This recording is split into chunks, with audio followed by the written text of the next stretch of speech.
I am here vibing with one of the cornerstones of Jamaica's music in the diaspora. A man who has been one of the leading lights for the proliferation of dancehall music in the United States.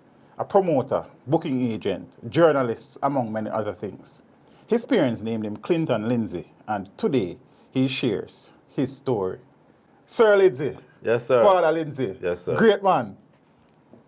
Welcome. It's a joy. Yeah. It's an honor. I have been hearing of your program for about a year now. For about a year. And I'm told that whatever it takes, I must be on this program. And we appreciate that you're here, sir. Thank you very much Blessings, man. for inviting me. Blessings. Yes. One of the men who kind of helped set the stage for me to be able to do what I do too. Because a lot of the artists that I interview, you would have played a significant role in their development. Yes. So we appreciate that from early, man. You understand what I say? Respect. Yeah, man.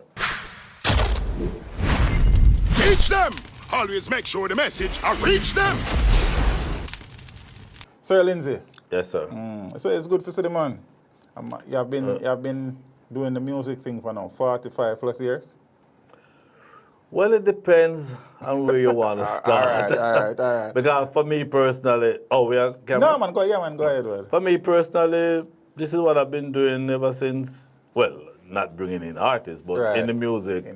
Within me, from maybe about 8, I realized that this is what I wanted to do. All right, we soon pick up at 8. Talk to us, though. Early life, place of birth. Most people would think I was born in Spanish Town, but officially I was born at the Kingston Victoria Jubilee Hospital. Lining at the time. Yeah, it was just 1 year old at the time. Oh. And my mother was a teenage mother, but her mother, had a little farm, so she was well off, and she decided that she was upset that her daughter was pregnant, but at the time now, when reality hit her, she decided. In those days, you'd have to be a Kingstonian to be registered at the hospital. Okay. And growing up, I see on my my birth certificate, 5 Love Lane. And when I was old enough to ask my grandmother, what 5 Love Lane? Who lived there? She had a friend that lived at 5 Love Lane, and the friend registered my mother. So I was born there. But within 3-4 days, once my mother got the clearance, then they took me back to Spanish Town. So that's where I grew up until. But technically speaking, I was born in Kingston. How many brothers and sisters? For me and my father, both of them were young parents. Okay. My father was 18 when I was born, and she was 15. Okay. And unfortunately, a year later, my father died in the Kendall crash. Oh. Jamaica's worst. Manchester. Yes. He died when he was 19, and I was like 9 months. 9 months. So on his side, no brothers and sisters. Understand. But on my mother's side, she went on and have. Sometime after the incident, when the government pay families and survivors compensation, most of them went to England just to get away from the memories of the crash. Including her, and my father's mother also went to England. Okay. And in those days, it was mainly Grace Kennedy cargo ships. There was not just Grace Kennedy they carried products. Right. They carried could people as well.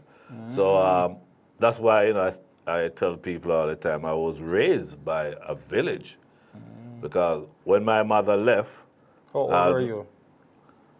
I don't have no memory of her until I met her. So no, but at what age did she go? How old were you at the time? Maybe a little bit over 2. Okay. Maybe 2, 3, because I had no memory of her. Yeah, man, but my grandmother and my aunts, they took over the raising of me. Yes. So this is why I say to people I was raised by a village. Mother no, father no, but grandmother, aunties, uncles, they chipped in and they did the work. So you actually met mommy down the road? Yes, at age 22. Okay. age 22 when I was, my first marriage, I was getting married. Oh, okay. And she came from England to the wedding. I was 22 years old. And that's the first time I didn't even want to go to the airport. I was living in New York by then. Went to New York at age 17. 17, okay. And I didn't want it. They said, come meet your mother. I said, no. Let her come to the house and then we take it from there. 'Cause I didn't know what my reaction would be. Should I be mad? Would I be hungry? You know, so I just decided, you know what? Let her come to the house. And that's where I met her. She's still alive? Yeah, she's still alive. And she's like 81, 82 now. Okay. You know. So, growing up in Spanish Town, they say grandma had a little money. Yes, she had a farm. We grew up on a farm on St. John's Road. Okay. And anything imaginable, like fruits, was on that farm. And unfortunately, it was a farm that her mother had died, and she and her brother inherited that farm. And then he went to England. You know, back in those days, England it was was just England. Everybody, you get a look of money, you go to England. And one day, she and I were sitting on the veranda, and we saw this car coming into the yard. And, you know, she was like, who is that? And when the car stopped, because the house was in the middle of the farm, right? When the car stopped, it was a lawyer that came and asked, Caroline Francis? And said yes. Said that you have 1 year to vacate. Her brother in England sold the land. From under her. From under her. But prior to this, she was going back and forth to New York. Okay. So she had that. She had another base. Yes. And she had 1 year to move her family off the farm. And she took 1 year to do the paperwork. She had like, you know, my 3 uncles, 2 aunts, and she took them all to America one time. In those days, it was a bit unusual because usually you take 2, they come back with another 2. But whatever she did, she was able to take all 5 of them. But being that I was and I have a sister too, being that I was a grandson, the paperwork couldn't be done. She would have to adopt us and make us into Francis. And she said, no way. Because at that time, I was the only surviving Lindsay from my father's side. Right, I remember he died at 19. And the funny thing is, his dad, my grandfather, also died at 19 and left my father the only son. So that was a burden for me for years. When I went to America, when I was 17, as I said, right. and turned 18, everything was fine. But you see, that 18 to 19, I became a hermit. I only went to school. I went on White Plains Road on Saturday. No parties, no nothing, because I was terrified. I make sure it's a 19 come on. Yeah, board, I was terrified. At my 19th birthday, I had some friends that I went to the night, and I was there crying, oh, I'm gonna die. And they were all shedding tears and crying and hugging me up. And my grandma was like, stop the foolishness. You don't control your life. You got to control your life. I said, Mom, I'm going to die. Because that would be 3, they said things happen in 3s, right?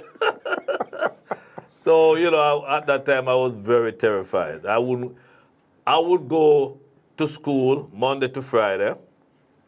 In Friday evening, no parties. My grandmother used to send me on White Plains Road to pick up the meat, and she had this favorite busher. I would go pick up the meat, and that's it. My aunts would come, let's go to a party. No. And I did that for 1 year. 1 year. So, but you could understand that. I understand that. Because, you know, my grandfather got killed by being hit off his bicycle. That was like in 1932 or whatever they did. And then my father died in Kendall Crash. So, me know me now die by the subway bridge. Like a final destination type of vibe. Yeah, but you know, God bless me that I guess He has He had plans me. for you. And here I am Yes, now, a yes. grandfather.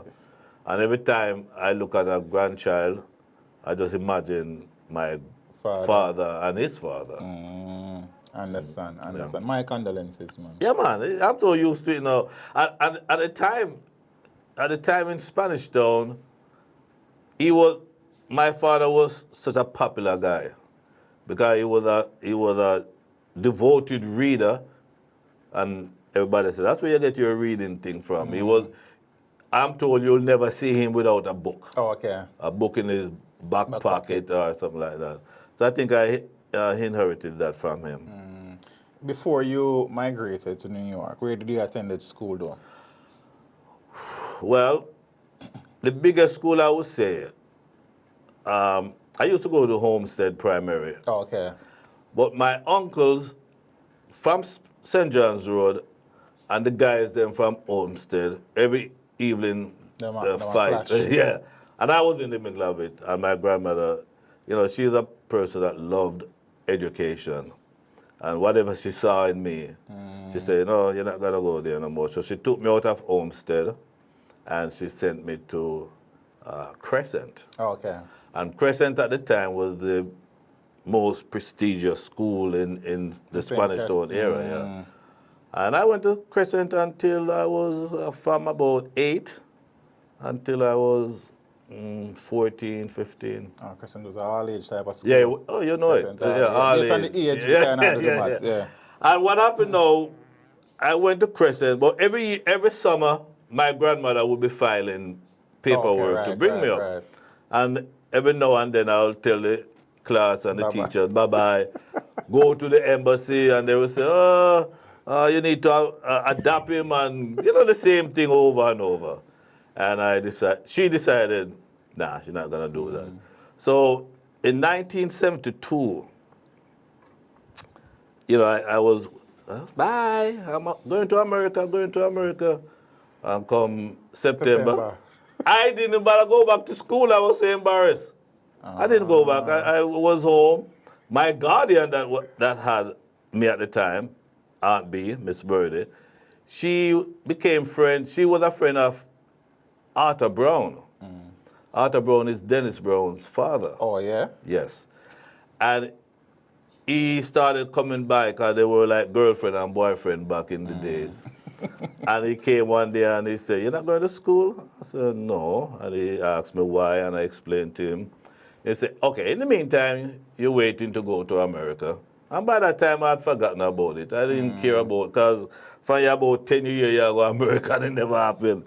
So he said that he had a private school in Kingston that Dennis Brown used to go to, St. Stephen's College. Oh, okay. On Retirement Road. Crossroads. Yes. And he sent me out to take a test. I went and took the test and passed. And I started the January, and Dennis Brown had left that school the September. Right. And he kind of took a liking to me because he saw in me what he wanted in Dennis. Okay. Because he was just always grumbling, oh, he should stay in school. But in those days, a parent wouldn't see a future in music. You know, worse. Lawyer, doctor, yeah, right. Teacher. Worse, Dennis could sing a tune named What About the Half? About that. I'm going to talk about it was hiding. And Mr. Brown went ballistic. See, I told you, what's hiding? So if you listen to the first song, Dennis Brown sing, What About the Half? That never been told, hiding. And then the second time or the third time he recorded it, he said hidden. Oh, okay. He corrected himself, and Mr. Brown was so upset. So Mr. Brown was one of them that took me to my first pantomime. He used to be an actor on JBC TV. Okay. There was a Sunday evening show called Life with the Lickles. Oh, okay. And he was one of the stars. It's yes. And he took me there every couple of Sundays to see how the production is done. Because Dennis was all over the place recording and performing all over the place. So he took me there, and I would meet Leonie Forbes, Tony Patel, all those people that were actors in those days, yes. whilst you were growing up in Jamaica, because you have become one of the most famous journalists outside of Jamaica, was that something that was being nurtured at the time? Was it something that you had interest in from then? No. Okay. My interest was radio. Okay. I listened to Radcliffe Butler. I loved Desmond Chambers, Winston Williams, and I loved to listen to Jeff Barnes. Okay. And growing up as a kid, in those days, the radio was a little box, and they have what they call the tube. So I would turn on the radio, and you see the tube will get brighter and brighter. Right. And I'm there looking, where are they? Like every kid did that. Where are they? And then what used to crack me up is when they were selling greetings, and they would. I didn't know they were reading letters. Right. Like I sent greetings to my mother Elizabeth in Clarendon, my uncle, and then 2 minutes later, and I'm like, oh, I might have so many uncles and so many. I had no clue.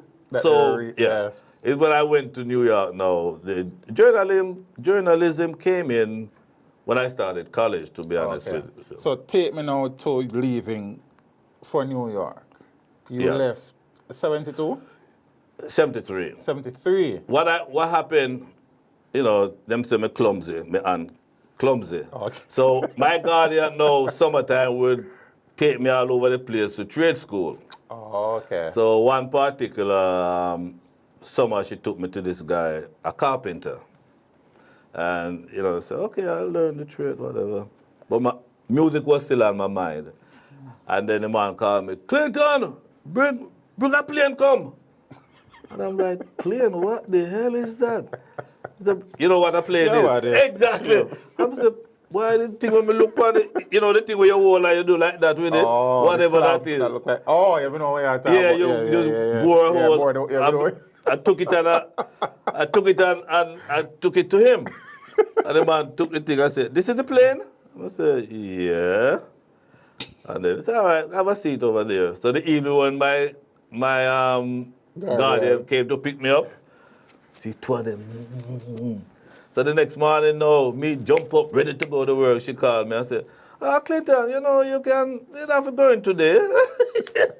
Say, stay home today. So what he was telling her, don't make it come back. But what I have an interest in was radio and TV. So there was a little store in Spanish Town that was run by a guy named Percival Mushet. And I went there, and he was fixing up, and I asked him if I could help him. And he said yes. And I started, he had a little technician store where he would fix iron and fans and those things. But he had a little section that he would sell records. Okay. Oh. And at age 13, 14, I took up that responsibility. I was the one who would go to parade all the record stores to buy the records. And that's where my interest in the music just from there, Nice. At 14, I'm buying the records. And then you would have artists. I remember Alton Ellis, when he started his own label, he came to Spanish Town and I bought record from him. So this is how my knowledge of music started to grow. Extensive knowledge at that. Yeah, man, and I did that for until I left for. So from 14 to 17, 3 years in that region. That. Yes, yes. So when you went away, you went to New York. I went to New York. Was there a time that you actually went to Canada? Then I was about to tell you that. Okay.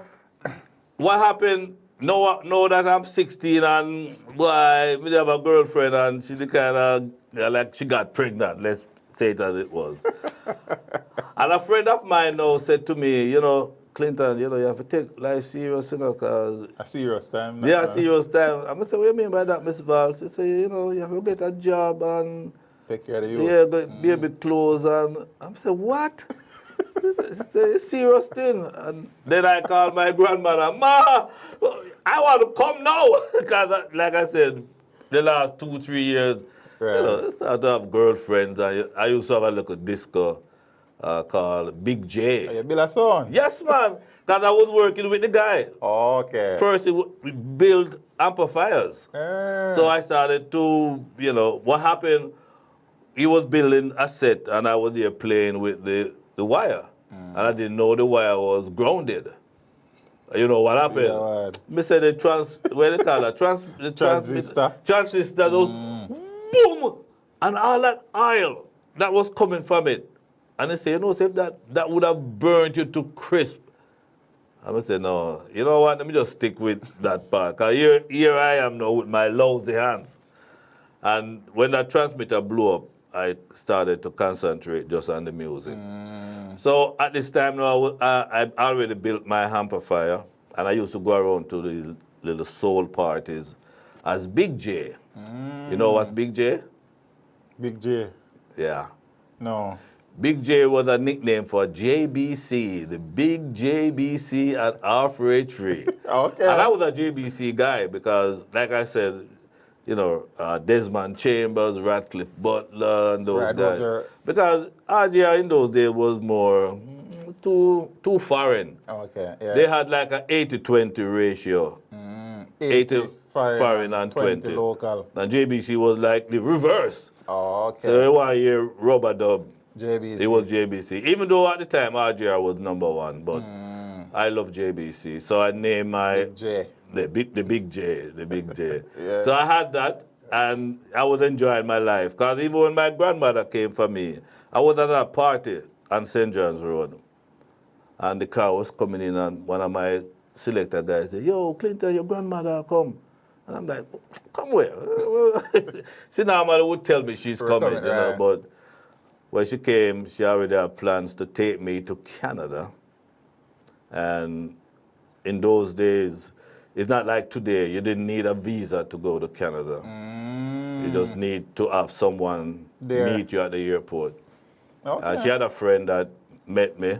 But unfortunately, it wasn't a smooth thing because there were some people that told lies on that flight. They were this, they were that.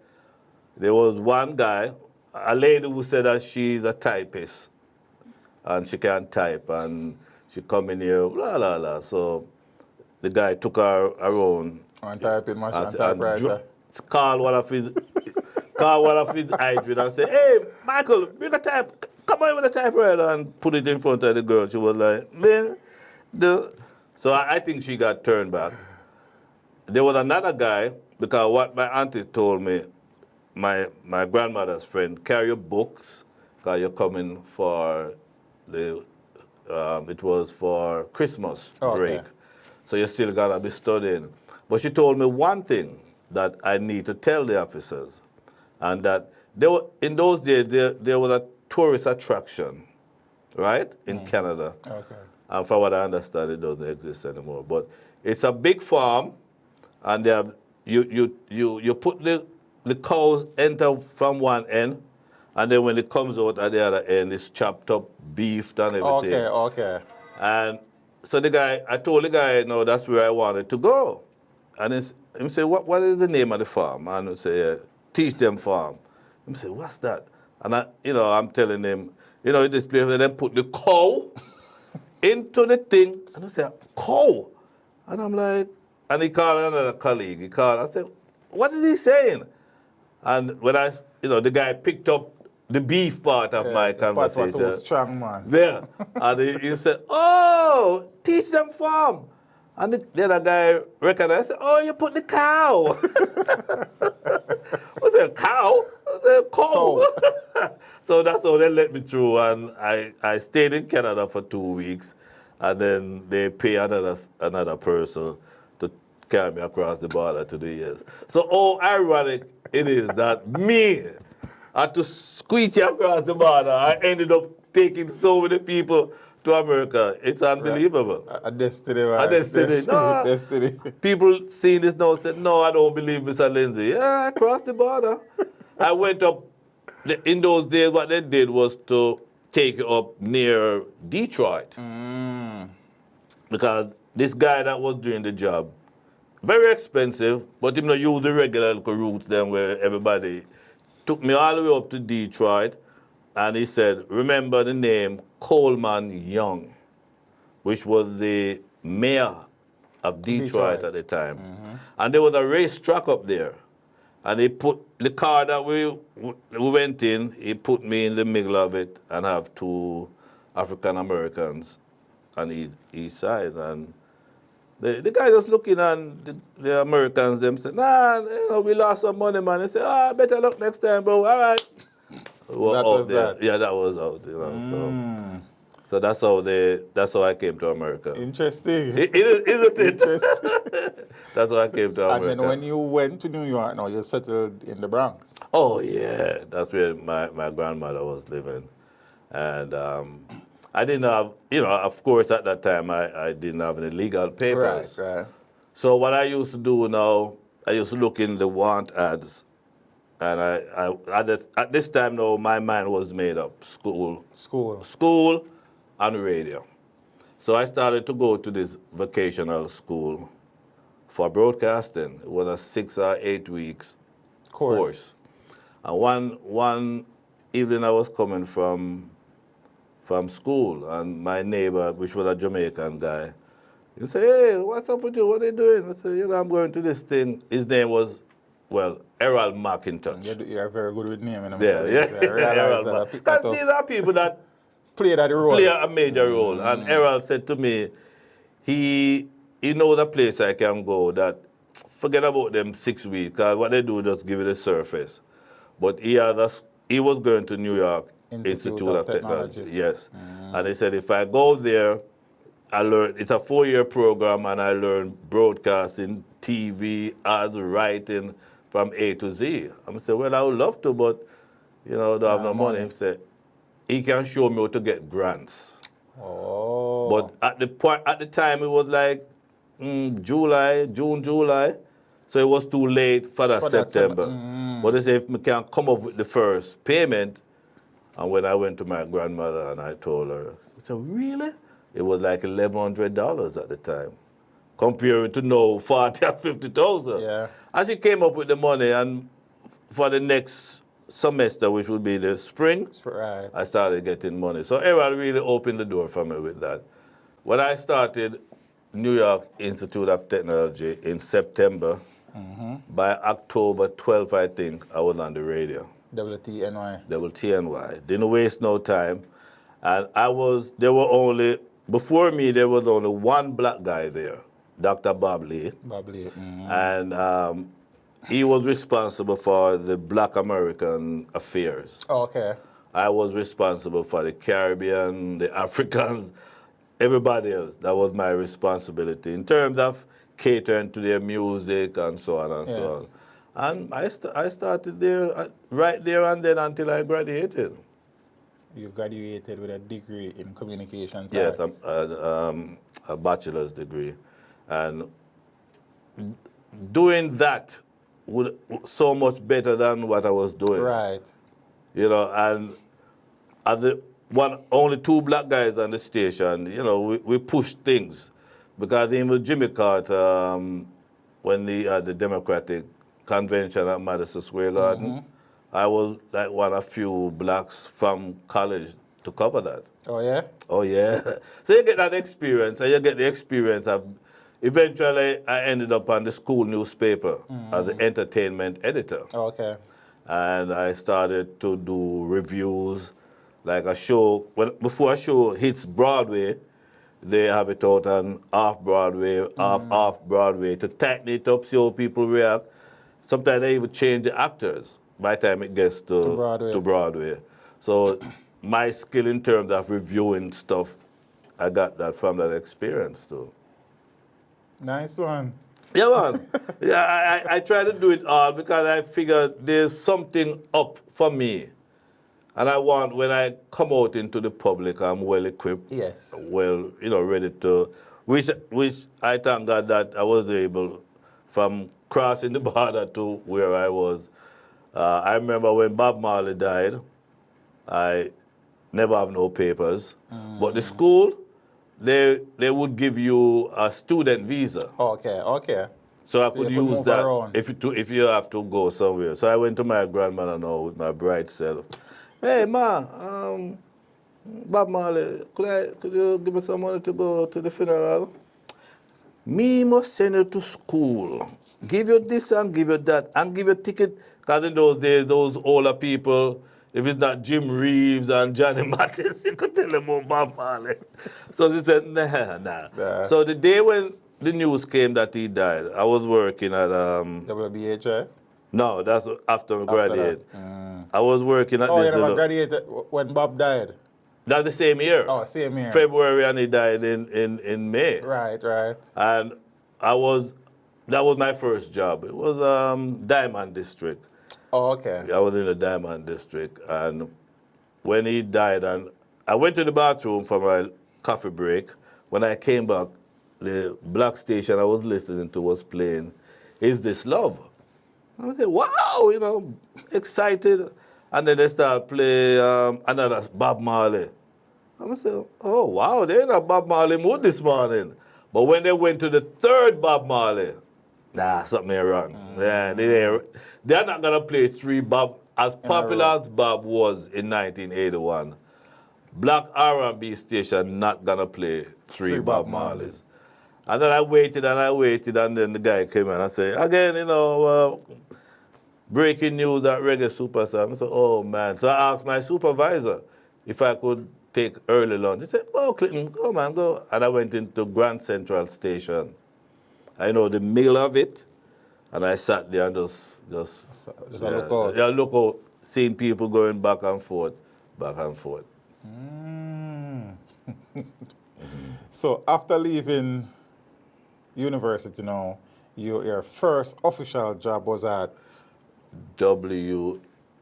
BI, which became WNWK. Yes, they changed ownership. With that, I'd come down to Jamaica by June of 1982. Okay. I've left Jamaica now 9 years. And I didn't care about nothing in New York. I just wanted to come to Jamaica to feel all right. To feel, yeah. To just come down. And before I left, I tightened my belt and decided to send a resume to RGR. Oh, you want it? Oh, okay. Yeah, because I was going to work here. You kidding me? And because I was just like tired of New York, when you don't have your papers, you have to be hiding and running, and you go somewhere, somebody say immigration, and everybody take off, So I wanted was to work in Jamaica, just to get reacquainted with Jamaica. And when I came down 2 days after, I called RGR, because they told me when I come to Jamaica, I should come in for the audition. And it was Dottie Dean that was a legendary broadcaster. She was program director at the time. And I spoke to her. I said, okay, Clinton. She gave me the direction. My friend Ronnie took me there. So what they do, unlike in the U.S., what they do in Jamaica, they give you a script to read news and so whatever. So I was in the studio with the engineer, and they asked this young lady, didn't know her, but I'll tell you who she was. She came in, and I guess, let's say the engineer was Tyrone. Oh, Tyrone, I'm supposed to carry the news, come for somebody? I said, yeah, Clinton and Lindsay over there. And she just looked at me and she just threw it on the table. I'm like, wow. And I said, man, what's up with her? He said, don't worry, some beauty queen. And you know who that was? Beauty queen? Yep.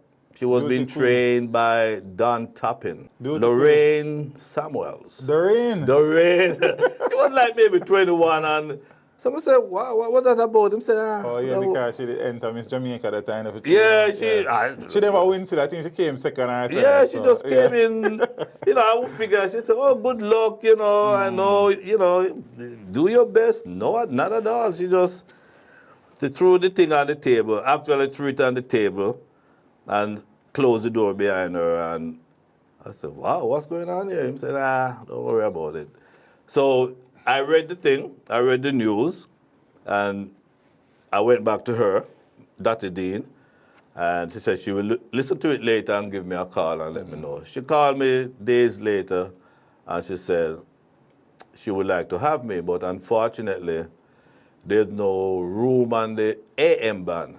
In those days, AM ruled. Oh, okay. they only have the FM for music outlet. Oh. Like JB, they didn't even have Famous yet. It was just RGR FM and JBC FM.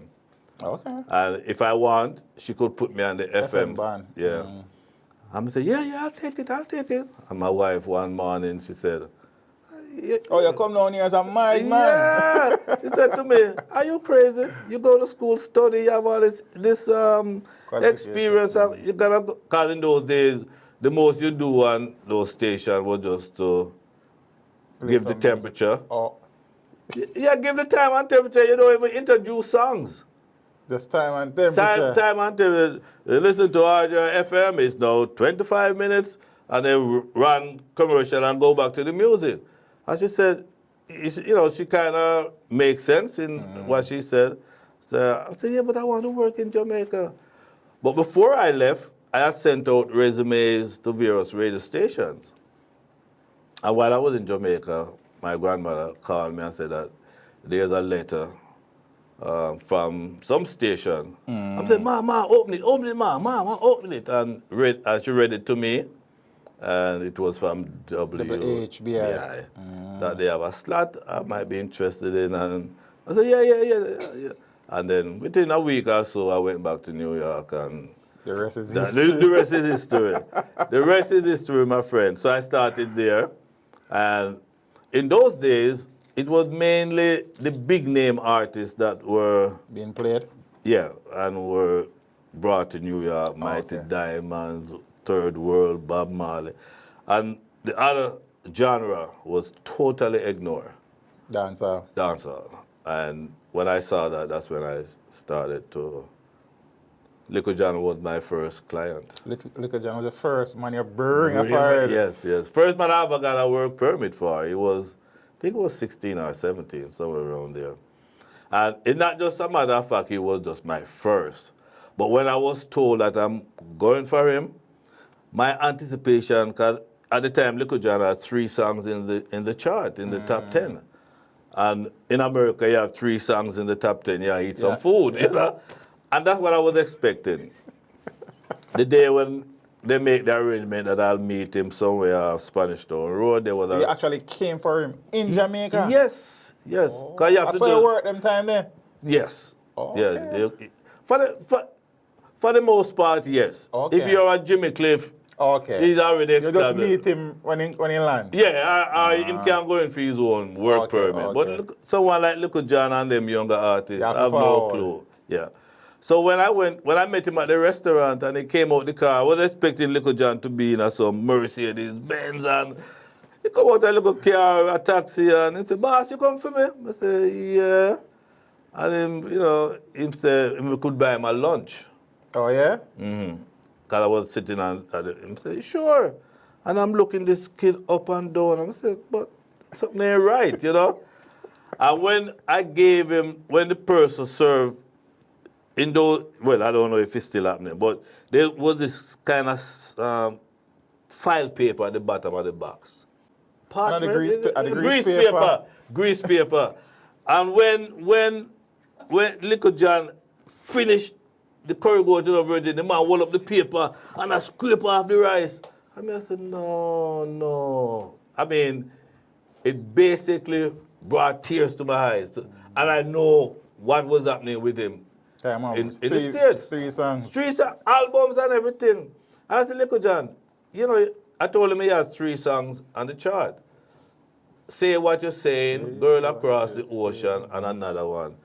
The only one Little John knew was Say What You're Saying, because that's a cover song. Right. So he said, which the other one? So I try sing them to him. He said, I don't know a tune, the boss. So somewhere in the singing, him said, oh, Girls Across the Ocean. I say, yeah, that's what them call it. Him don't know it as such. Him know it as My Girl Sally. And then I sang the other one to him and the same thing. I said, no. And I started talking to people and they started to show me, said, no man, them producer, when them go foreign them. I said, something needs to be done. And when I took Little John in that day, the man asked him, all Little John knows him I go, Bronx, New York. Even though I told him, right. So the man asked him, so where you going? He said, Bronx, New York. He said, the man asked him, where in the Bronx? Little John turned around, boss, where you see again? And the man said, you don't know where you're going? Boom, stamp. You know, in those days when you get refusal, you get a red stamp in the back of your book to tell you that you're rejected and you don't come back for at least a year. So I didn't know what it meant. So when the guy put the stamp in the back of the book, I asked him, what's that for? He said, oh, that would tell us that he can't come back in here until he's circled. So I said, you mean I'm not going to get him? The guy said, nope. I said, you must be crazy. But then we spend almost thousands of dollars. Right. You know how many thousands of fans coming up tomorrow night to see this young man and da da da da da da. And the man was like, no, but he doesn't know. I said, listen, he's only, let's say he was 70. Right, young. You know, he'd never been to America. He told he's coming to the Bronx, New York. He didn't remember, so he needs to know where he's going. I said, no. This is not fair. This is how we make our living. We put out investment and blah, blah. And the man was like, oh, okay. And took back the book from him and gave him the blue ticket and said, come back later. But next time, know where you're going. So that's how so with that experience, I learned. Right. Oh, so you must be specific. You're going to the Stardust Ballroom in the Bronx, New York. And then when I saw that, my heart just went out and said, no, I got to do something for them. And that's how I started doing it. That's how you started. Yeah, that's how I started. And even before that, too, when you started playing on WHBI, you, single-handedly, based on the literature, was the person who now started to ensure that dancehall music was being heard. Yes. Because dancehall music wasn't being played in New York at the time. To an extent. Let me tell you what was playing. You will get, like Yellow Man have a big tune. Oh, okay. You will get a Yellow Man play or a Lone Ranger play. Michigan and Smiley. Right. But typically you won't be hearing any Peter Metro. You won't be hearing any Buju Banton. Not Buju Banton. Buru Banton. And that's where I came in with that. Because you know the list of people. And when I'm taking an artist to New York, I will get their music, take it back to New York and rotate it so them people and know where I go on. People know where I go on. So, but up to before I got into the business, dance I was totally ignored. Totally ignored. So Little John was the first? Little John was the first. And then he hasn't stopped, Little John was the first. And I learned a lot. Because, Little John, I wasn't supposed to do Little John, It was a promoter by the name of George Bread. George Bread called me one day because he used to call me college boy. And he was doing a show with Little John, Sister Carol, and Tony Tuff. Okay. And he just didn't feel like to do no paperwork, so he asked me if I could do the paperwork. I said, sure. So I went into his closet and came out with the application. And I filled out the application. He signed it, George Bread, president, blah, blah, blah. And I took the application to Federal Plaza, downtown Manhattan. When I went and put it in the tray, the guy looked at it and said, we don't use this form anymore. I said, huh? I said, no, we stopped using this form. You have to get 1B, whatever the form, 267 form. And he gave it to me and he said, if I can't go get it, to the guy. Again. I said, and it's like a 1 hour ride, 1.5 hour ride from uptown Bronx to Federal Plaza. And I'm like, nah, man, if I have to go back there and come back. So I said, let me fill out the form. And then I signed it as Clinton Lindsay as president. Oh, okay. And I gave it to him, and I got it. So that's how I ended up going to Jamaica for Little John. And after Little John, countless others. Yeah. For me, my first package, Clinton Lindsay, was included Peter Metro, Lady Anne, Buru Banton, Philip Fraser, Madu. No. Madu. Okay. Madu.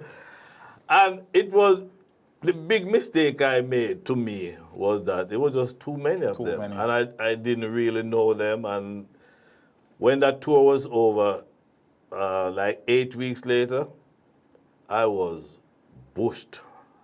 I'd say I'm not going to do it again. It wasn't financially successful for me. It wasn't worth it, and the headache. And so I kept telling Peter Metro that I'm not going to do it again. He said, no, boss, I have to do it for you. So like a Peter for sure. Yes, and then every now and then Peter said, boss, you still going to do it? And the day before they left, Peter said to me, ask me again if I'm still going to do it. I said, no, Peter. I said, Peter, even if I decide to do it, there's nobody else. Because these are the big guys in the dance. And he said, no, man, there's a little youth named Papa San. I said, Papa San? I said, who is that? He said, no, man, he live over De La Vega City. And I'm like, Peter Metro, there's no Papa San over De La Vega. That's where I stay. Oh, okay.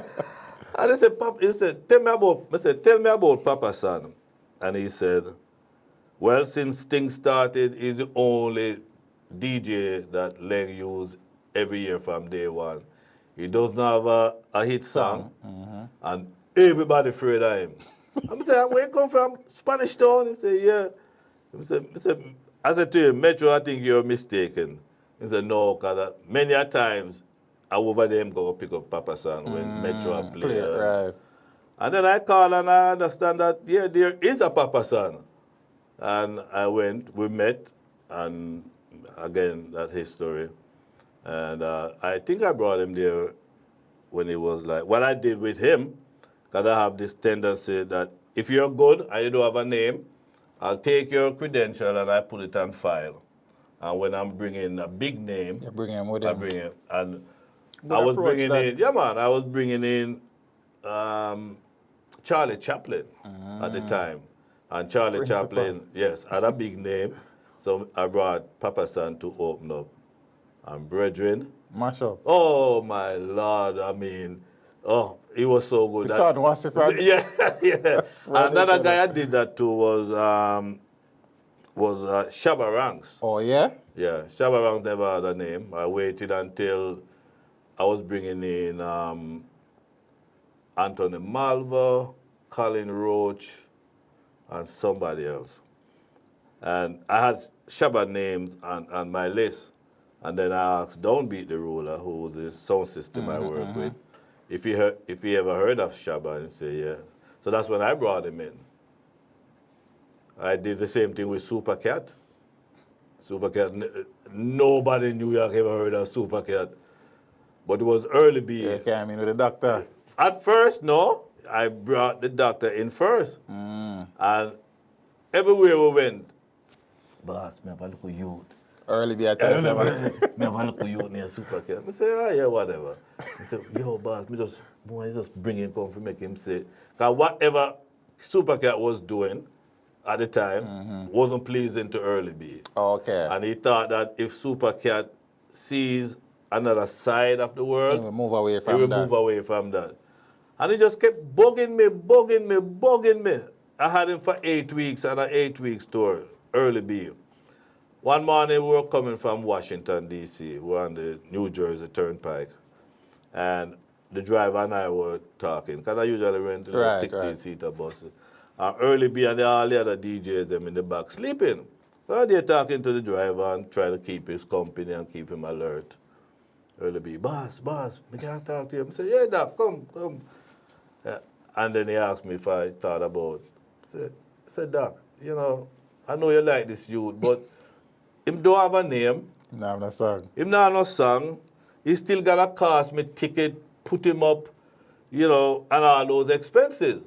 So, you know, it's not financially worth it for me. And him said to me, if money is the issue, well, from now on, I shouldn't give him any more pay.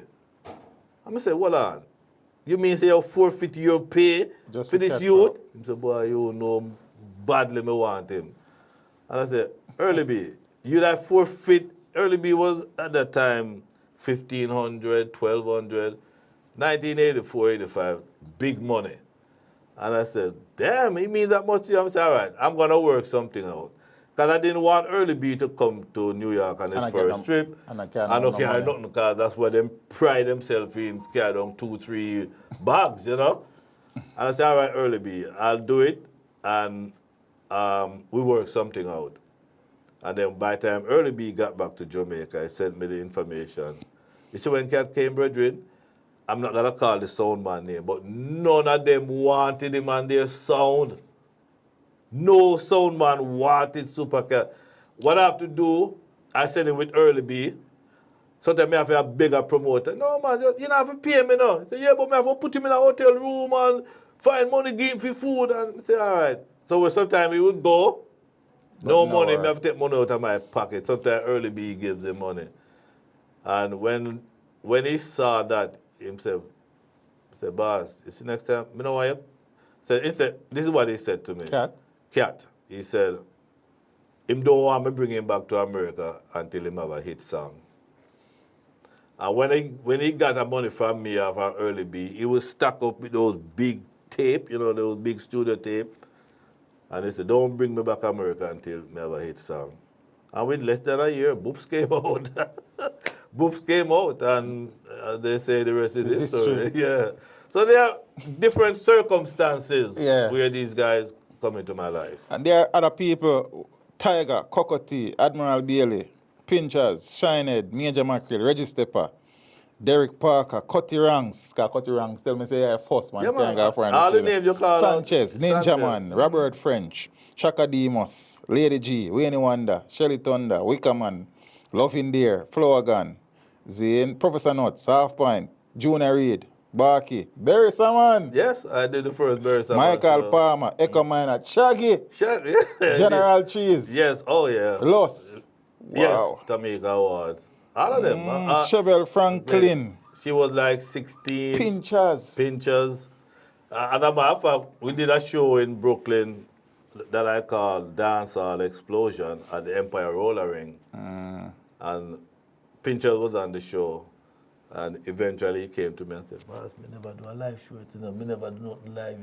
He said, listen, just do what you do.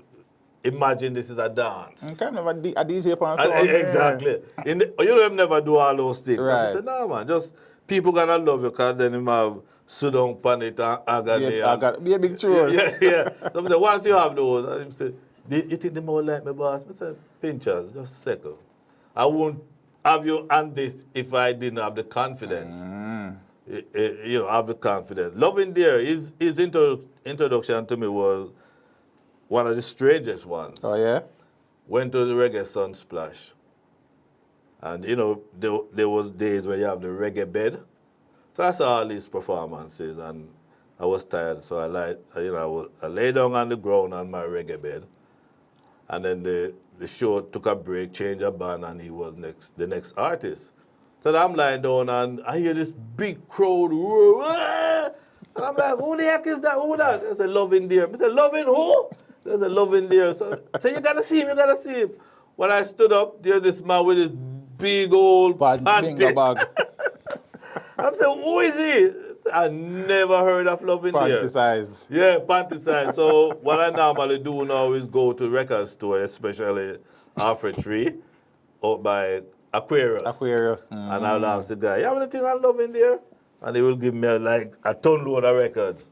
And then I'll take those records back to New York, start to bill him, and that's how you bill an artist. It's a great man, one name that I forget to mention. If you call Sonny, you have to call invariable, call Stitchy name.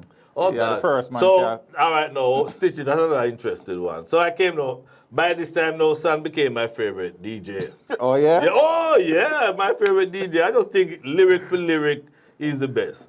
So I came down this particular time, and in Spanish, though, they told me, big clash tonight. With a clash? They said, yeah, Papa San and Lieutenant Stitchy. I said, Lieutenant who? They said, Stitchy. So I never heard of Stitchy.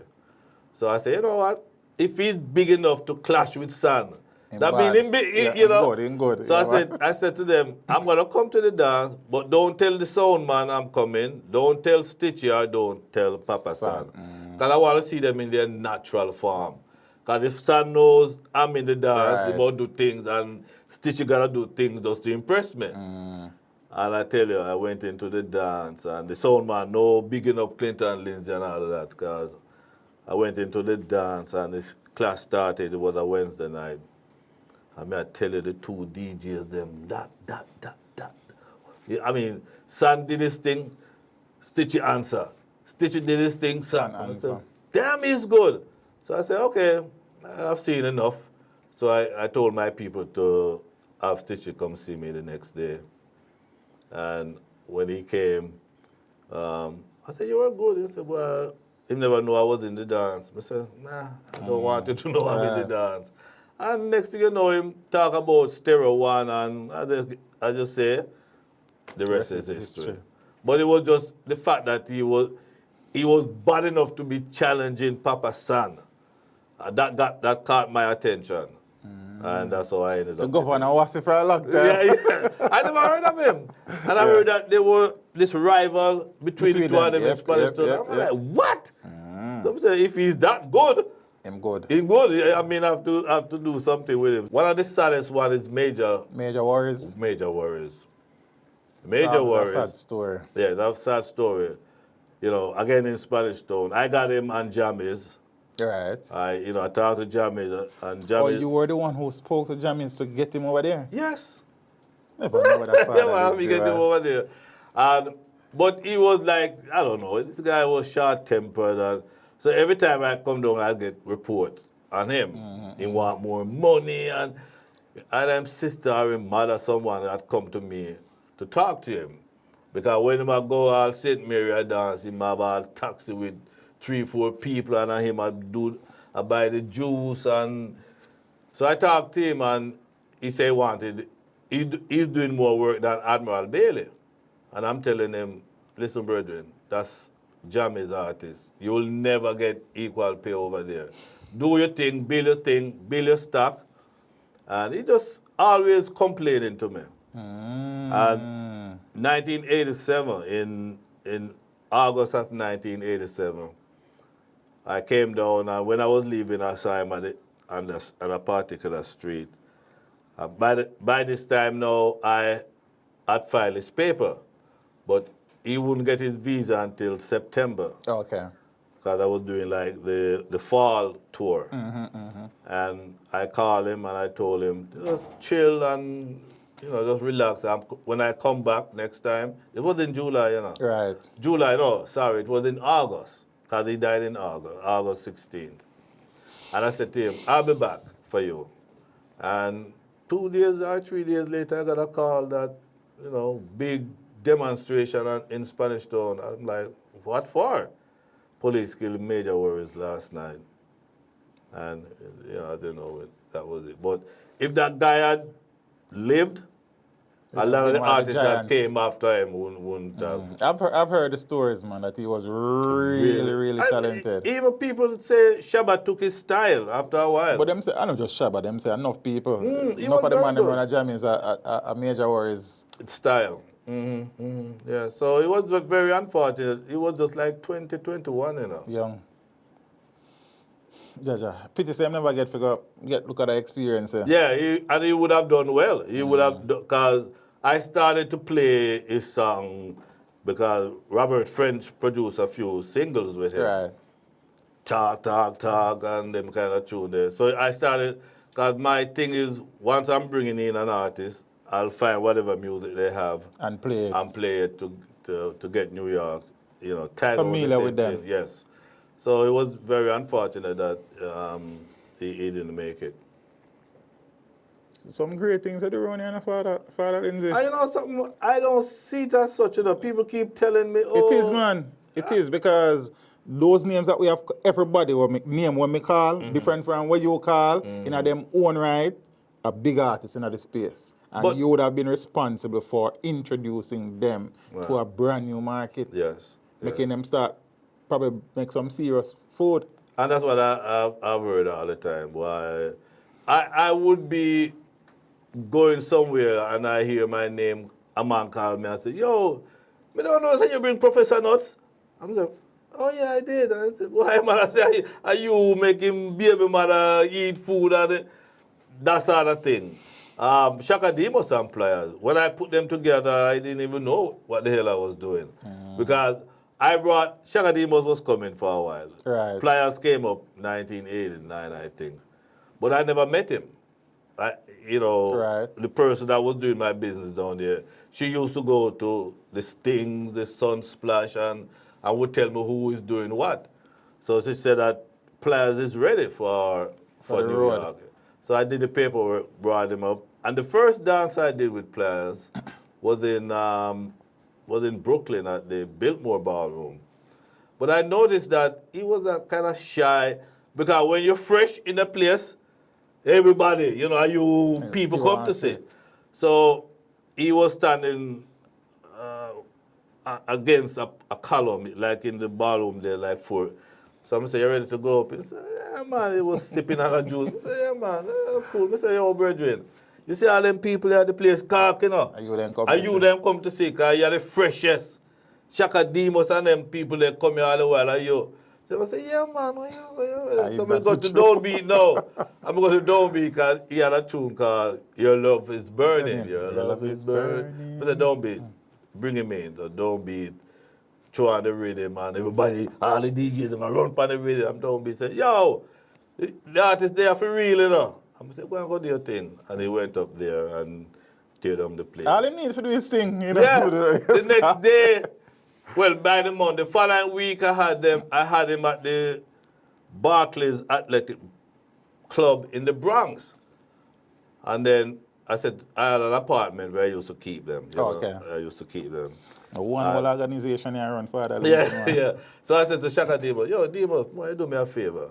I said, what? I said, boy, you show Pliers the ropes. You know him? Kind of shy. Boy, you take him and show. When you go up on your road, just carry him with you, because Pliers would just stay in the apartment. Right. I said, take him with you and show him around New York, man. And that's what Shaka Demos did. And lo and behold, they became inseparable after that. Yeah. And I didn't notice, I realized I came down here about 94. By that time, they have all them big hits and Murder, She Wrote. I was at the hotel at the Sheridan, and it was a Pegasus. And I was bored, and I looked in the paper, and I saw that they were going to be at some hotel, the Rio Grande, I think, in Ocho Rios. And I called Clifton Henry from Stereo One and asked him if he want to ride with me, go to Ocho Rios. He said, what for? I told him about the show. So while I was reading the article for Shaka Demos and Pliers, I saw where they asked Shaka Demos, so how did you guys get together? And Shaka Demos answered and said, well, it's a promoter, a radio man in New York named Clinton Lindsay, And I'm like, me? When did I do that? I'm like, oh, all these years. So that's when, and then I get the calls whenever they do radio anywhere in the U.S. People ask them the same question, and they will call my name. What are the next iconic thing that you did whilst on WHBI was the top 30 chart? Yes. For New York? Yes. Well, it wasn't top 30 then. It was maybe 10. Oh, it was top 10? Yes. And then it grew into? Yeah, 20. And then it went into 30. It's now 30 now. But 10. I think at one time it was 15. And then it started to increase. That's a massive thing in the musical landscape back then. Up still to this time. Right, up to this time. It is the oldest reggae chart in America right now. Oh, yeah? Older than Billboard. As a matter of fact, when Billboard, they were going to start in 91, 92, the guys, them called me and asked me if I would have any problem with them doing a reggae. Oh, yes? Yes. And I said, nah. I said, listen, guys. One was Nelson. I forgot his first name. I said, Nelson, as long as you do the thing, as long as you do it right and professionally, I have no problem. And then they asked me if it's okay if they could call me if they have any issue. And I said, no, man, I have no problem with that. And that's how they started it. Yeah? Yes, sir. But that, I still do the chart. And my first compilation was in 1975. 1975, right. And that was my first And that before Before I went to, WHBI. yes, because I used to do it at home and, go to the record store, Brad's Because Records. I saw it in I said in 1975, but Yeah, then start WHBI in 1982. That's why I did that in college. When I started in 75, even in college, it was the top 10. Okay. So when I entered college, that's one of the features I had on my show. When I started, it was Bob Marley and the Wailers, Lively Up Yourself was the number one. Up yourself. Was the number one. Okay. I love compiling things, so I still do it to this He's day. a compiler. Yeah, I am a compiler, yes. In 1989, you established the New York Music Awards that later became the Tamika Awards. It started out as the Tamika. It started out as Tamika. But yeah, so somebody, one of those prominent disc jockeys in New York, after 2 years, so what is this Tamika? What you call it Tamika? Call it New York. So I switched for a year, but nobody paid no attention to New York, the Tamika. Right. And it was Marcia Griffiths that inspired me. Sister Marcia Griffiths. Because every year, I do the top 100 of this, and then the top singers and top DJs. So Marcia Griffiths in 1988 had 2 #1 songs. So obviously she became the top female. And I asked a friend to hook me up if I could get to talk to her. I've never spoken to Marcia Griffiths, the legendary Marcia Griffiths. And they told me that she lived in Miami at the time, and she had a sister in New Jersey. And they got the number, and in those days, coming on at 2 a.m. was prime time. 2 a.m.? Yes. Yeah? Yes. When it was prime time, people would not even imagine. I used to be on from 2 to 4 in the morning. Sometimes prime 3. Time that? Prime time. Because the first reggae show. Father Lindsay. No, man, the first reggae show was Bill Bailey at 11. Okay. Because in those days we never have that was prime time. Graveyard shift. Graveyard shift. But it was how you program it that makes the difference. You have guys that used to set going. Yes, people used to set their clocks to wake up at 2 o'clock. So when I called Marcia in the morning, because I didn't think she was going to answer the phone. And she was in Florida. I called her and, said, could I talk to you on the air? Give you the opportunity to thank the listeners. I said, sure. Such a sweet lady. Yeah, she came on and I was telling her, congratulations. And then she turned to me and said, so Clinton, where's my award? I said, award? Yeah. I said, no award, man. I said, just, on paper. She said, no, man, if you say me a top female, you have to give me something, man. Exactly. And I'm like, what the hell? And then I looked around. Chicago had the IRAMA. Canada had the Canadian Reggae Awards. Juno. And Jamaica had some other awards. They had Jammies at the time. And big old New York don't have one. And I'm like, no. So when I went home, I asked, what, because most people, like my family, didn't expect that I would be talking to Marcia Griffiths. Remember, Marcia Griffiths is an icon. Yeah, true, right? And then my wife said to me, did she call? Did you talk to her? I said, yeah, but she did something strange. She asked me about where's the award. And I'm like, what is she saying? And then she said, maybe you need to start your own. I'm like, hey. So in those days now, I used to do a lot of promotions at the Beacon Theater on Broadway. And to get a good deal, you have to take like 3-4 dates. So I had a date, April 1st. That would be my first production at the Beacon for 1989. 1989, right. So I called them and I told them I want to use it and I will do the awards. And that's how it started. And it ran until the year 2000? Yes, 2000, 11 years. It has grown so huge. It was out of control. It got bigger than you? Yeah, it got bigger than me. Because when you started Tamika, a little Jamaican thing at Madison Square Garden, Ava Fisher Music Hall, the Palladium, Studio 54. These are big venues. And one of the things that I believe that caused it, me to, to have less interest in it, we weren't getting the support. Because let's say I go to Coca-Cola, because the little mom and pops can't really they push it give you a in, little right. 3,000, 4,000, and when you go to the mom and pops, they will give you whatever. But when you go to Coca-Cola and companies. McDonald's, all they know is Jimmy Cliff, Ziggy Marley, those big names. And those people are not interested in that level. You go to Jimmy Cliff and it's like, phew. They end up on tour, in a studio, you go to Ziggy Marley, the same thing. So you couldn't get that kind of support, and those are the people that these companies know. And if you can't deliver them, They're not interested. they're not interested. So it's a catch-22 situation. So when we did all that work and then, you can't get those people, it's just like a waste of time. Understood. You, whilst along your journey, is also responsible for the grooming and tutelage of some big names that have emerged in the States as well. Yeah. People like Valerie and Marlon and DJ, Yeah. Chris the Dubmaster, and then people Yeah, because what happened, TK Smith, yes. What happened because of what I do, these young aspiring DJs, they look up to me.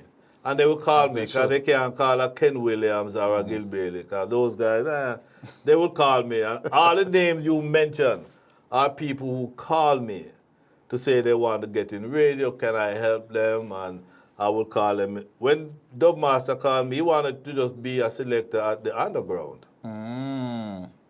When he came to my office and he was, I said, damn, listen to that voice. Radio voice. Yes. So I said, nah, man. He said, just want to be a selector. I said, no. You can do more than that. Because I could hear the voice. And so I saw the potential. Yeah, I brought him into the studio and, let him mix for 5 or 10 minutes. Then I let him start taking up the phone and answer, send out greetings. He would write the greetings down and he would give them to me. I would read them. After about 2 weeks. He might read them. Yeah, me tell him, yo, Chris McCall, what is this? I kind of crap to run down gun this. And I would say, you took them off, so you read them. And then he start reading that. Then I start giving him commercials. And that's how I train him over a period of 2 years. And now he's the biggest thing in New York.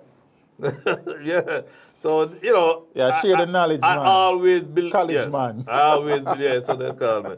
I always believe in sharing. Because like I said, when I was 19, I thought that was the end of me. Right. And I really, truly believe God saved me for what I'm doing now. Great work, sir. You migrated from New York in the year 2000? 2002. 2002 and went to Florida. Yes. When you got to Florida, you joined, I think, Vibes FM? Yes. You were there for a few years? Yes. What happened, I have an uncle in Florida. After every Tamika and I'm stressed out, he's always telling me. You got Vibe? Yeah, and I saw Florida's country. I really did. I saw, what Florida could do, Yeah. But this particular year, this October in 2002, I was so stressed. I'd have a mild heart attack.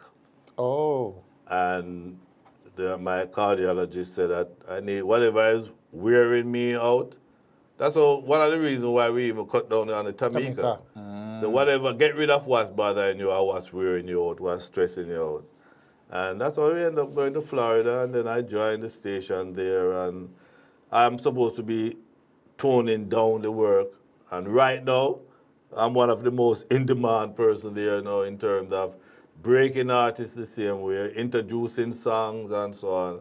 And in 2005, the late producer, Lloyd Campbell, asked me to start. Links FM? No, start the chart. The South Florida. Yes. So bring the New York to South. Yes, Okay. I started that.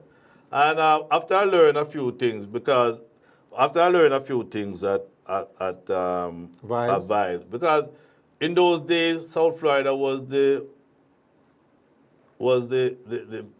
number one state for underground radio. And when I learned how it could be done, I went into that field. And I started Links. It was underground, but it was well professionally done. But are you involved in that? Yeah, it was well done. Doubts. I mean, a lot of people didn't even know it was underground because I didn't do the regular noise and foolishness. We had professional people on it. And I did that for about 5 years. It ended 2010. Yes. And you left Vibes 05. So, yes, 5 years. We did that very successful. But what happened now, the other stations, I got a newspaper there, Miami Times or something like that, voted my station the number one FM station, and one of my DJs the number one DJ. DJs. Oh, yeah? Across the board, we're talking across the board, including the legal big stations, them. Yeah. And that's when my troubles began. Yes, because the programming was so good. This newspaper didn't care. They were just listening, monitoring, and they voted our station the number one FM. That caused problem. And that, because they say, underground station. Some people call it pirate station, but I don't subscribe to that. Some call it pirate. Pirate, yeah. But once we got once we got that recognition, then all hell broke loose because everybody now came after us. And then my lawyer said that, hey, listen, if you're gonna keep it up, you're jeopardizing your freedom, because he knew of people who were gonna come at me. So he said you have to choose between freedom or running this underground station. So I decided to call it a day. Then you move over to Foundation? Yeah, I started Foundation right after that. But Foundation is an online radio station. Oh, okay. But what happened, again, because of programming, it's picked up by stations all over the country. Oh. We are picked up on underground station, legal station. Oh, so people take it and push it? Yes. Okay.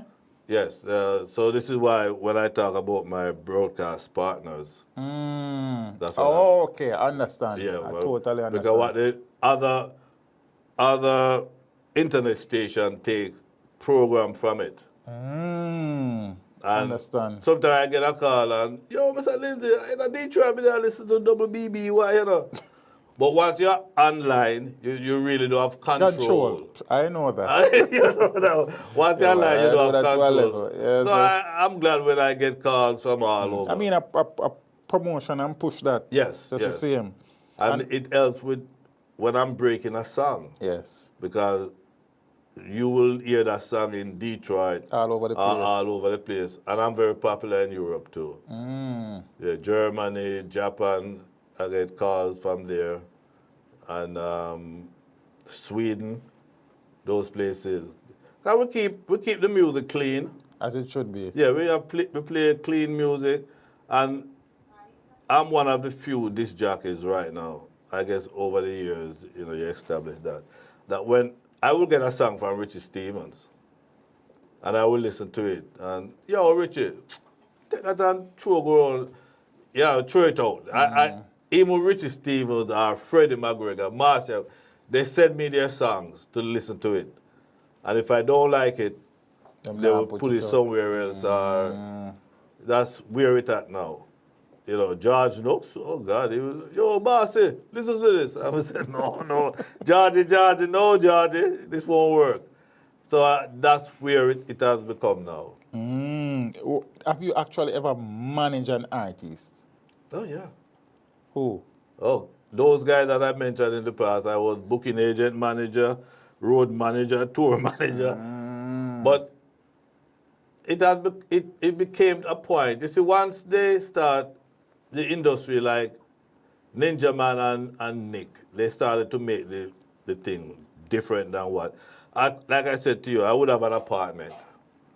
And I would have my youth short jars go to the airport in Pick my them up. car, pick them up. By 1991, those things were becoming insult a man and who they want a limousine and they want a 5-star hotel. So when those things start coming into play, that's when I started to Step back. step back. My last official signee was Reggie Stepper. Reggie Stepper. Yeah, I did all of them. But it has gotten to the point that even today, I can't even imagine me promoting a show. I would select my artists them carefully, people that I know I won't have problem with. You know, because a lot of these artists today ask for some money that, whew. Yeah, so, no, I don't manage. You know, you can call me now. Right. And I'll give you the advice. But to say manage, nah.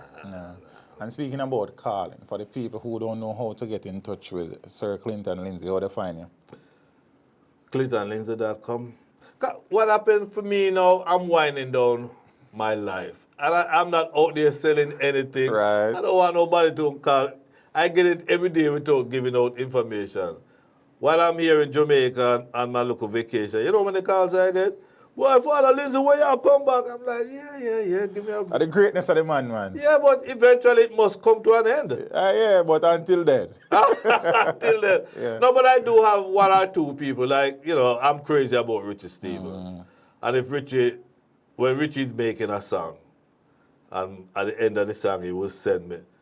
And if I take 2 days to reply to Richie email, why, big brother, why you don't like the tune? I'm like, no, Richie, I haven't listened to it yet.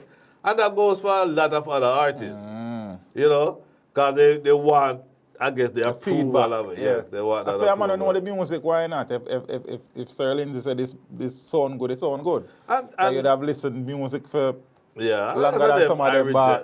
Bridget, like I would get a young artist and the rhythm is weak, and I would say, listen, good lyrics, but the rhythm sound like something made in a basement.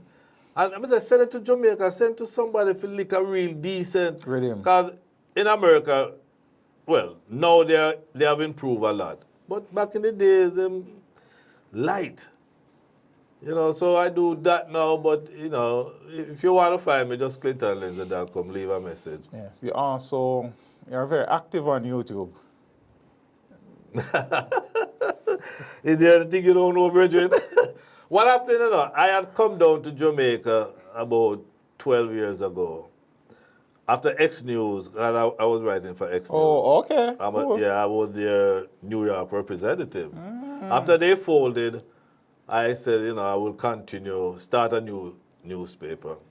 And when I talked to a few potential sponsors and investors, and when I came to Jamaica, everybody about, boy, there was a scam with that money scam with the cash plus. Yes. Cash plus. I have about 4 artists that were going to invest in me that lost money in it. Oh, okay. And when I came down, they were broke, just about. And I said, all right, you know what? I went back to New York, to Florida. I started the Foundation Radio Network based on that. Based on the fact that I start writing, a friend of mine showed me how to do the blog, and then I start. And every now and then when I have a hot story on my blog or on Facebook, I said, damn, that's good enough, because it made me fail with these investors. Right. So I could know control. I have total control. I get up 4 o'clock in the morning, look for stories, post my stories. I started this thing about birthdays, and my goodness. Because I say up to date because you have the salary hike thing as yeah, the latest story. I did that this morning.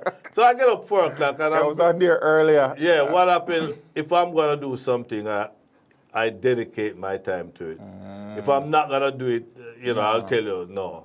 But once I say I'm going to do it, I'm putting my 100% in it. So if I'm doing anything, if I know I can't do it, I don't even try, because I don't want to do something that I'm not fully engaged in it. And this is what I tell people when they send me them songs. I don't like it. I like to go on a song and really get behind it and when we start doing that, me know people pick it get up. behind it too. But if you're not giving me a song that I can't really get into, If a song not connect, a song not yeah, connect. I don't want it. Some brother. people can't deal with the truth still. No, I tell you, listen, after almost 50 years, if me can't tell you straight up, my youth that tune then already, then I wasted 50 years of my life. True that. You know what I mean? I will tell you straight up, like it or not, and for the most part, they take it as they I should. said. I have a guy call me from the Bronx last year sometime, saying, nice vibes, you know, same name, The Messenger. We said, why you want to name yourself The Messenger? He said, boy, can me have a message? We said, but no, Luciano was saying, he said, no, brethren. Yo, man, I'm a friend. Them say, yo, your friend not gonna buy your records, brethren. Yeah, that's true. Change. Don't. You can't go with the messenger. Messenger. Luciano done have that already. And it cost me in a nice way, of course. And earlier this year, I see a man come back now, profit something, whatever him name. I said, there you go. Why would you want to name yourself the messenger? We don't know a Luciano. So, you know, sometimes them take it, I give it in a constructive way. Sometimes them take offense to it. And then he go and maybe go think about it, and then he came back and said, well, some profit something in there. Yeah, you know, sitting here talking to your father, Lindsay, I realize that you're a very humble soul. Yeah, but the work that you have done has been done already. And it says that you're a supremely great man. You know, you said that before, and I've heard it, but I just can't see it, brethren. For me, the success of what I do is when I see an artist. Like when I tell you about Shabba. The first image I have of Shabba was sitting with the, it was out by Tough Gang. And there was a man out there used to sell juice and beer and bun and cheese and blah, blah, blah.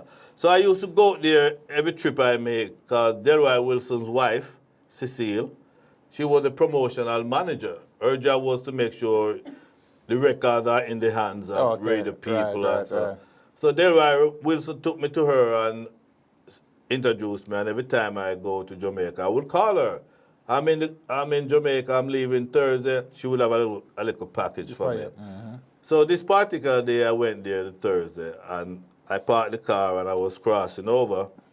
I left my assistant in the car. When I came back with my package, she said to me, don't look no, but I thought, well, what is the name? Shabba Rankin.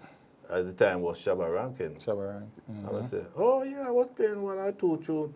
Bobby, my friend Earl Moody from Moody's Records, he had given me, maybe the year before, 3 songs, 3 10-inch, that it was his friend Bobby Digital was trying his hand at producing. And he wanted me to give him some airplay. And it happened that Shabba was one of them, a song with Live Blanket,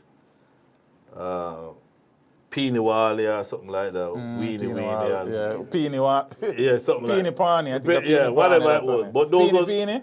Yeah, that was Bobby's song that he was trying, and Earl asked me if I could give Bobby some play. So I said to her, the girl, that, no, I mean, I play him so, but she said, you want to hear what I say about you? I said, say about me. I've never worked with him, so when could say about me? She said, while I was crossing the street, going into Tough Gang, the juice man said to him, you see a man there, other man there you need to know. And him a carry all the artists, them go to America. And Shabba, she said, Shabba in his loudest voice, who? Them man not carry me go to America, you saw me big, black and ugly, them man not carry me go to America. I said, he said that? So why, she said not to look, you know, so while me I reverse the car, me I get a little glimpse. I said, I can't believe someone said that about me. And when we look, me see him bend down, the water running off from the cart that the man sell, Rizzler and so on. He had like a stick playing in the water. That's the first image I got of him. When I was on the plane going back to New York now, that thing bothered me. So why would he say that? Well, he is a man carry those good-looking, light-skinned people in America. And it bothers me. In those days, you used to get lunch, breakfast, lunch, and dinner on the airline. So after dinner, now I was just looking out, and it bothered me so much. So I said, you know what? I'm going to show him, say, I'm not that guy. And as soon as I could call her, I said, listen, go find Shabba, get his information. She was like, you really don't work with him after what he said about you? I said, yeah. I work with him. And that's how I got his name and have it on file. When she got back to me, she said that, oh yeah, I found him, I got his name, but he has trouble, he has problems. I said, what kind of problem? He had a red stamp in the back of his book. I said, how did he get it? A promoter from New York named David Levy. I said, no, David Levy. David Levy from the underground sent him a flyer and told him to take it to the embassy and let them know that he wants a visa to come work. And when he went into the embassy with the flyer, they asked him for the application for the work permit. Him no know nothing about that. So they'll take the book and boop, stamp it, give it back to him. So she said that him said nobody now touch him book again. But once he heard that it was me, he gave her the information. So yeah, situation like that, so many of them happen that way. You get a great sense of satisfaction from those things. And when I see Shabba, what he is today, between me, the girl, Shabba, and God, know exactly how it went with him. And over the years, I've heard ton load of people who made claims, and then bring Shabba and a Shabba this and that. No such thing. If it wasn't for her, she didn't have to tell me what she told me. I could have come into the car and drove off. But she said, you are here, what's about you? And I was shocked. I was hurt. Shabba, you hurt me, Shabba. I was hurt. It really, because I think I didn't, growing up in America, I didn't have any preference with party. Right. I don't know what it's like to have a PMP government or a JLP government who support what another. I'm non-political. I just go for talent. And if you have the talent, it doesn't matter if you lean PMP or if you... So for him to say that about me, that really hurt. Understand. But I understand, I said, your modesty and thing, but I am saying it based on the research that I have done, plus the dots that you have connected. You have done greatness for the music, with the music. Thank you. And to the music. And we appreciate that because, as I said earlier, you're one of the men why me can do what me I do because you would have helped to make these men into giants. Yes. And, you understand? Yes. And I appreciate that, man. Thank you for the time. Thank you for it's inviting me. It's a joy, man. If it's nothing, I am happy to get the opportunity, man. Really and because I'm not sitting here. I know that. Sitting over there. So it's good to tell the story. It's not the full story. I'm going to have more in my book that I'm working on. Yeah? Yeah, I'm working on one. Anytime soon? Actually, what I'm doing, the first book I'm doing right now is my top 500 singers, reggae singers. Oh, interesting. Yeah, 500 singers, which I list them, my relationship with them, if any. I have people like Slim Smith I never met. Right, but I'm working on that. And then my next book I'm working on, which I started, my top 100 DJs. Do it, man. Yeah, I'm ready for read that. Ready for read that. So that's what I'm working on. And then I start my bio after that. Sounds good. Yes. As soon as these things I'm ready, I make one know. I will, sir. I appreciate it. Sounds very interesting, especially for what I do. Yeah. I'm sure that history will be that 500 book can be used as a reference book. Because there are a lot of singers. I need that. A lot of singers there that today's generation has no clue. So that's why I'm doing that. And it's when Rolling Stone came out with their top 200 in... Gave it that. And a few people called me and said, yo, Mr. Lindsay, you should do something like that, you know. But I decided to double it because 200 singers in Jamaica is like nothing. Nothing, because enough of them. Enough of them. And we take it from 1962 up. thanks for everything that you have done, sir.